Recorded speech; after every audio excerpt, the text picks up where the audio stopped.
Lorong Buangkok, desa terakhir di tengah kemegahan Singapura.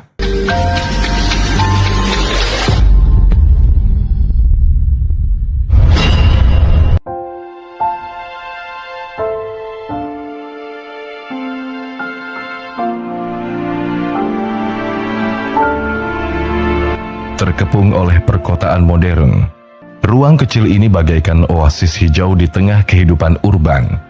Sebuah ruang hidup yang seolah tertinggal waktu, menyajikan suasana alam desa yang begitu autentik dan sangat kontras dibanding sekitarnya. Dan inilah Lorong Buangkok, sebuah pemukiman kecil yang disebut sebagai desa terakhir di tengah kemegahan Singapura.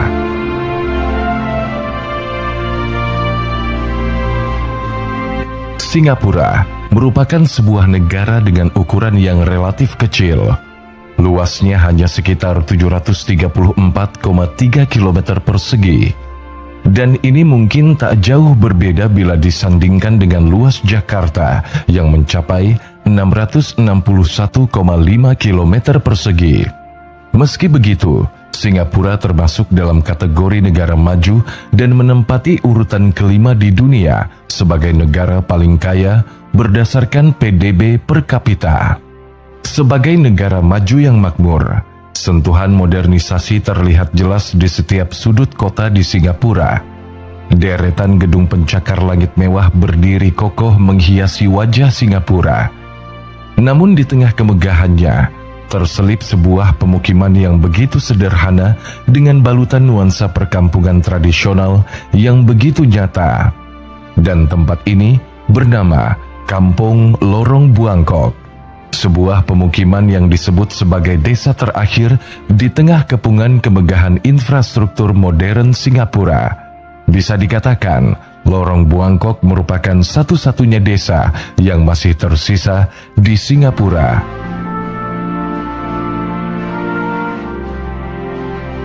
Lorong Buangkok adalah sebuah desa yang terletak di daerah Buangkok, Hougang, Singapura.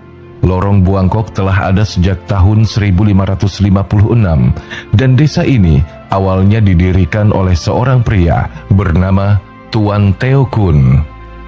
Dahulunya, ada sekitar 220 kampung seperti ini yang tersebar di seluruh Singapura. Namun seiring berjalannya waktu, jumlahnya terus berkurang dan menghilang. Pada awal 1980-an, Singapura mengalami urbanisasi dan dengan cepat beralih dari ekonomi pertanian ke industri. Gedung pencakar langit serta berbagai rumah bertingkat dibangun. Jalan-jalan kecil diganti dengan jalan raya multijalur untuk menghubungkan seluruh kota. Hal ini berimbas kepada pedesaan yang akhirnya mulai tergantikan. Oleh sebab itu, ratusan desa tradisional dan rumah reot digusur, pepohonan ditebang, serta jalan tanah diaspal. Banyak penduduk pindah ke rumah atau flat bersubsidi yang dibangun pemerintah. Seiring berjalannya waktu, desa-desa mulai tergantikan dan sebagian besar warga akhirnya pindah ke flat yang dibangun pemerintah. Hari ini, hanya desa Lorong Buangkok saja yang tersisa. Di atasnya kini berdiri satu surau dan sekitar 25 rumah kayu dengan atap seng yang dikelilingi rimbunnya pepohonan. Orang yang tinggal di sini memiliki latar belakang agama yang berbeda-beda, tapi setengahnya adalah keturunan Muslim Melayu. Saat berada di tengah desa, orang-orang mungkin merasakan suasana seperti bukan di Singapura. Jalan tanah berbatu tanpa aspal dengan pohon-pohon di sisinya menjadi jalan utama yang digunakan warga sehari-hari. Desain rumah di Lorong Buangkok juga terlihat begitu ketinggalan zaman, dengan dinding papan dan atap-atap rumah berlapis karat yang telah termakan usia. Namun begitu, mereka yang tinggal di sini bukanlah orang yang miskin. Beberapa keluarga bahkan memiliki mobil yang terparkir di halaman rumah. Meski tinggal di rumah tradisional, hidup mereka tidak berbeda dari rata-rata orang Singapura pada umumnya. Beberapa dari mereka ada yang berprofesi sebagai pegawai kantoran dan pabrik di pusat kota.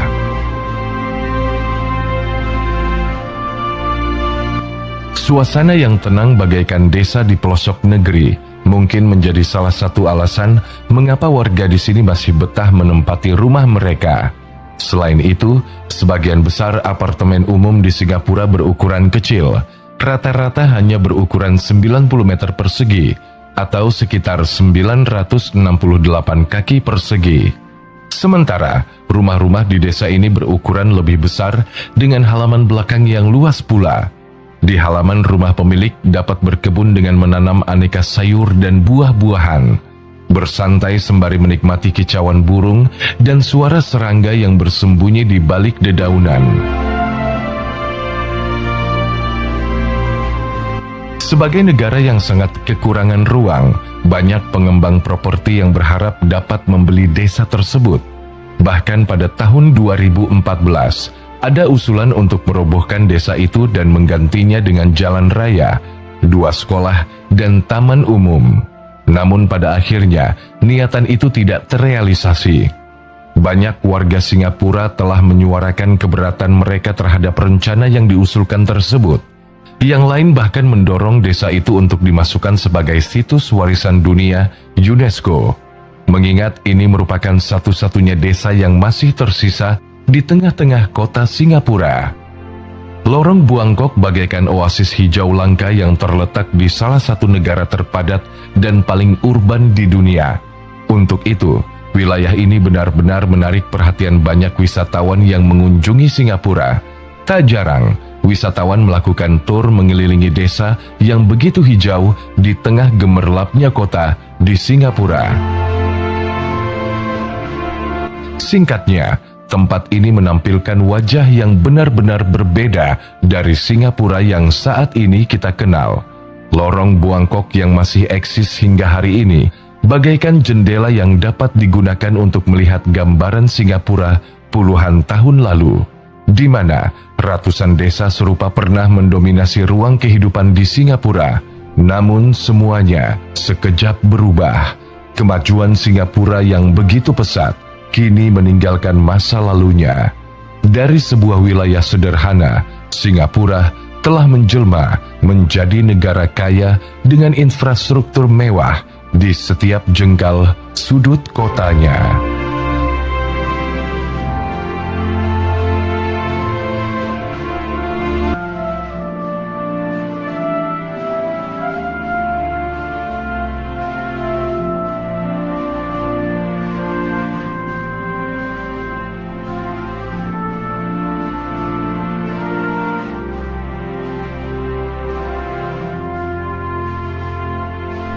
Assalamualaikum warahmatullahi wabarakatuh.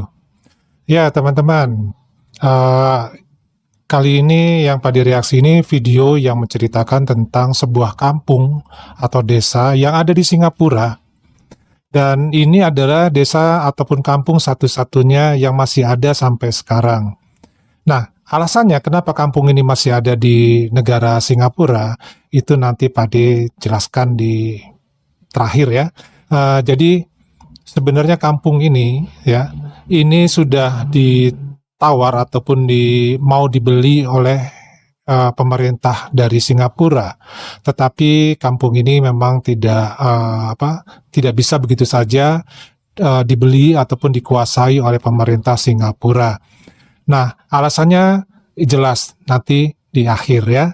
Nah, ceritanya di sini kita bisa melihat bahwa Singapura mengalami perkembangan yang begitu pesat, di mana semua aspek kehidupan sekarang sudah dimodernisasi, apalagi ditambah dengan urbanisasi yang semakin banyak di negara Singapura sendiri. Jadi negara Singapura ini bisa dikatakan sebuah negara ya juga sebuah kota. Kenapa?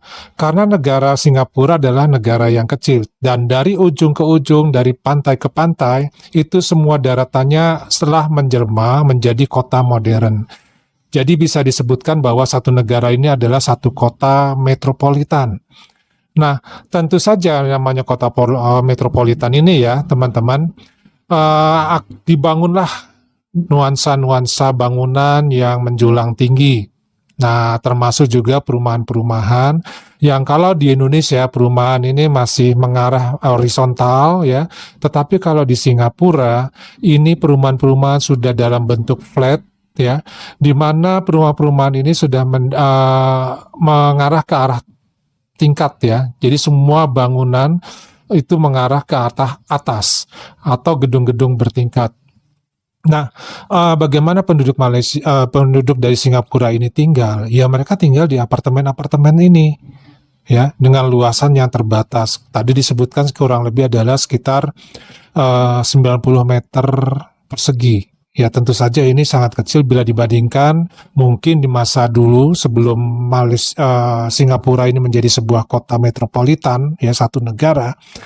Ini jelas menjadi kecil.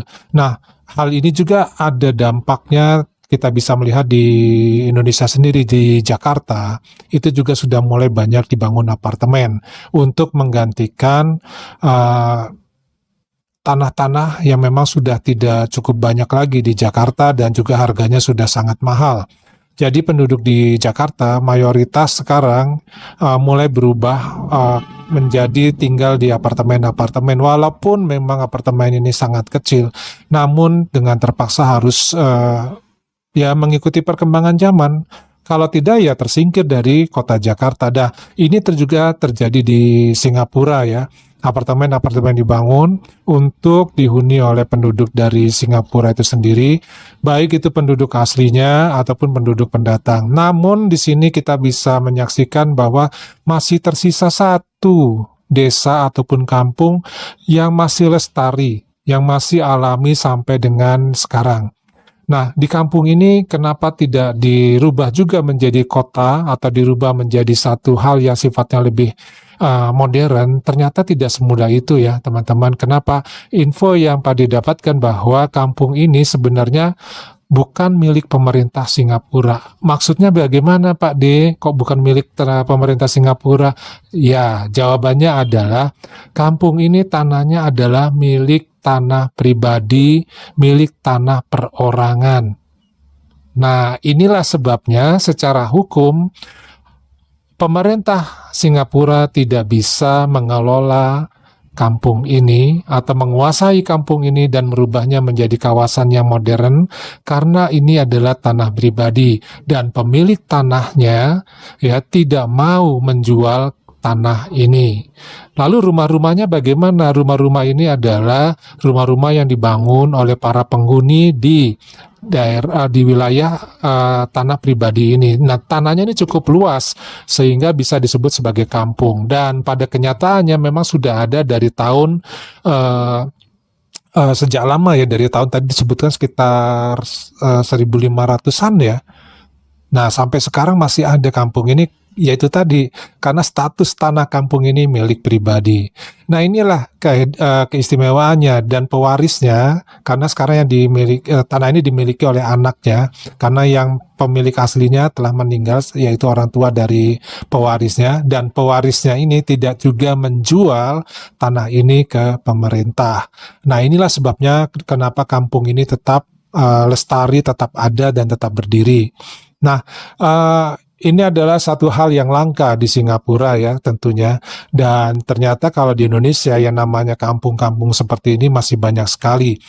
Nah, mudah-mudahan di Indonesia sendiri tidak semua wilayah atau area di Indonesia ini menjadi semacam bangunan-bangunan beton ya. Mudah-mudahan tetap asri dengan pembangunan-pembangunan yang menghargai dan menjunjung tinggi nilai-nilai dari kearifan lokal, terutama adalah tentang penghijauan dan suasana perkampungan.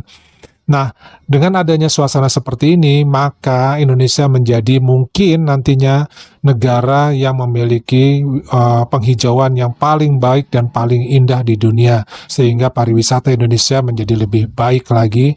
Karena terus terang ya, kalau orang yang tinggal di perkotaan, apalagi di apartemen, pada intinya naluri manusia itu ingin kembali ke alam. Kembali ke alam itu pengertiannya adalah melihat yang hijau-hijau, ya, melihat suasana yang memang benar-benar asri di alam nyata.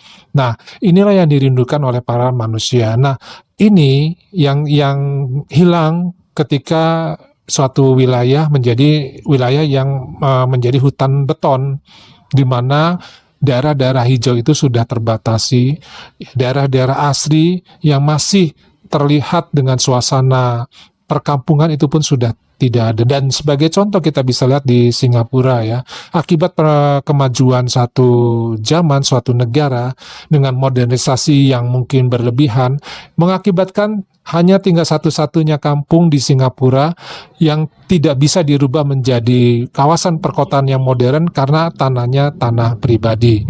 Mungkin kalau tanah ini dimiliki oleh pemerintah Singapura, sudah pasti sepertinya kampung ini pun tidak ada lagi. Ya, nah bagaimana nih menurut teman-teman dengan situasi yang seperti ini? Kita bisa melihat gambarannya di Singapura sendiri bahwa perkampungannya sudah tidak ada, tinggal satu-satunya ini.